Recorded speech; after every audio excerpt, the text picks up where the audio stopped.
جس کے دل کے اندر اسلام کی دشمنی ہے، اسلام سے نفرت ہے، یمن کا وہ بادشاہ کئی صحابہ کو شہید کر چکا ہے اور اس کے دل کے اندر مزید نفرت ہے، وہ شخص کہتا ہے مجھے جہاں پر صحابہ ملیں گے میں ان کو شہید کروں گا، حتیٰ کہ وہ کہتا ہے کہ اگر اللہ کے پیغمبر میرے سامنے آ گئے میں اللہ کے پیغمبر کو بھی مدد کر دوں گا، اور وہ یہ کہتے ہیں کہ تمام دینوں سے زیادہ قابل نفرت دین اسلام ہے، اور وہ یہ کہتے ہیں کہ سب سے زیادہ میرے دل میں نفرت اور جو سے مجھے محمد عربی صلی اللہ علیہ وسلم کی ہے، وہ یمن کا بادشاہ، وہ یمن کا سلطان یمن سے چلتے ہیں عرب کی طرف جا رہے رستے کے اندر صحابہ کرام نے اسے گرفتار کر لیا، اسے پکڑ لیا، وہی تو پورے سرکار کو گرفتار کرنے کے بعد صحابہ کرام لے کر آ گئے کابلہ کے جگہ پر، یہ شخص یہ سرکار یمن ہے، یہ سرکار یمن کا بادشاہ ہے جس نے کئی صحابوں کو شہید بھی کیا، ابھی بھی اس کے دل کے اندر بوجھ نفرت ہے، اب بھی یہ کہتا ہے کہ مجھے موقع ملے گا تو میں اللہ کے پیغمبر کو بھی ختم کر دوں گا۔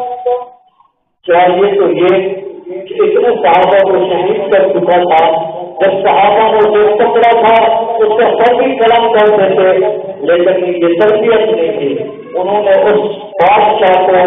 یمن کے سردار کو پکڑ کے گرفتار کر کے مدینہ لے کر آئے، تو اللہ کے پیغمبر اب دشمن کو پکڑ کے لے کر آئے، اللہ کے پیغمبر نے فرمایا کہ اس کو مسجد نبوی کے حضور کے ساتھ باندھ دے، اس سردار اس بادشاہ کو باندھ دیا۔ ایک دن کے بعد اللہ کے پیغمبر نے آ کر پوچھا اے نوجوان، اے سردار، اے بادشاہ تیرا کیا حال ہے؟ آگے سے وہ کہتے ہیں اصل یہ کہتے ہیں باندھ کے پوچھتے ہو تیرا کیا حال ہے، مجھے باندھ کر کہتے ہو تیری کیا حال ہے، مجھے چھوڑو پھر مجھ سے حال پوچھو، کہتا ہے میں جناب کرنے والا نہیں ہے، میں نے کئی صحابوں کو پہلے شہید کر چکا ہوں، اگر تم مجھے قتل کرو گے میرے ورثہ زندہ ہے وہ بھی تمہیں قتل کریں گے، اگر مجھے تم آزاد کرو گے تو میں احسان کا بوجھ نہیں ہوں، میں اس وقت میں احسان کا بدلہ دوں گا۔ اللہ کے پیغمبر خاموش ہو کر چلے گئے، دوسرے دن اللہ کے پیغمبر پھر آ گئے اور نوجوان تیرا کیا حال ہے؟ آگے تو وہ خوشی کے اندر کہتا ہے باہر پر پوچھتے ہو کیا حال ہے، آواز کر کے پھر پوچھو، کہتا ہے مجھے کوئی ڈر نہیں کوئی خوف نہیں، اگر مجھے قتل کرو گے تو قتل کا بدلہ قتل ہوگا، میرے خاندان والے تم سے بدلا لیں گے، اگر مجھے آزاد کرو گے تو میں احسان مانگ رہوں گا تو میں اس کا احسان کا بدلا دوں گا۔ اللہ کے پیغمبر خاموش ہو کر چلے گئے،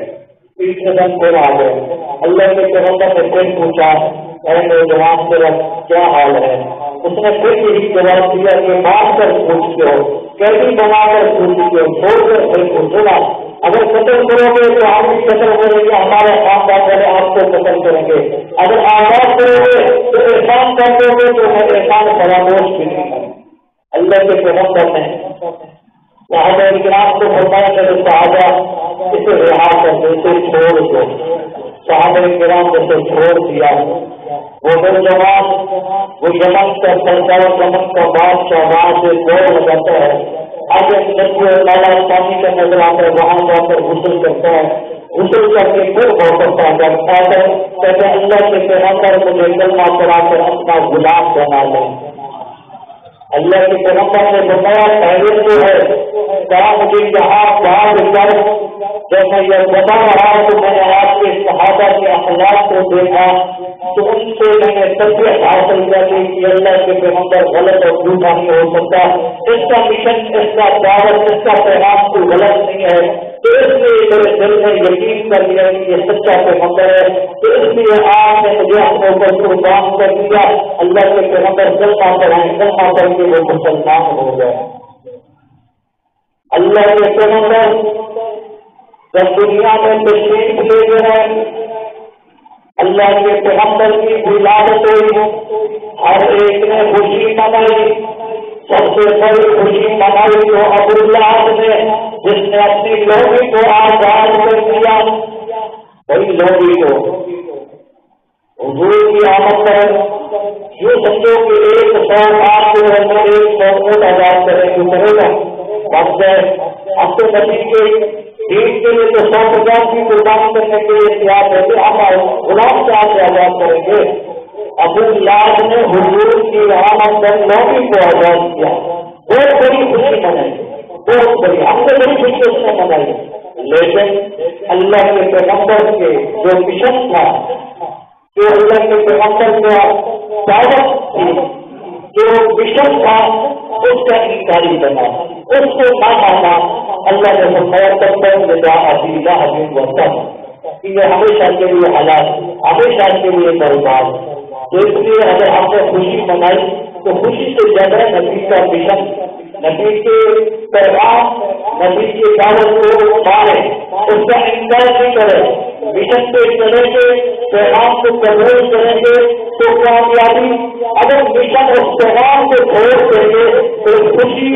قابل جنت نہیں ہوگی۔ تو اس لیے خوشی کے ساتھ ساتھ اللہ کے پیغمبر کی اس دعوت، اس مشن، اس پیغام پر عمل بھی کریں اور اس دعوت کو آگے پھیلانا بھی ہمارا کام ہے۔ اس کا رب العزت کی بارگاہ میں دعا ہے کہ رب العالمین ہم سب کو اپنے پیارے محبوب کے مشن پر ہمیں چلنے کی توفیق عطا فرمائے، محبوب کی سچی محبت عطا فرمائے اور محبوب کے نقش قدم پر چلنے کی توفیق عطا فرمائے۔ وآخر دعوانا الحمدللہ رب العالمین۔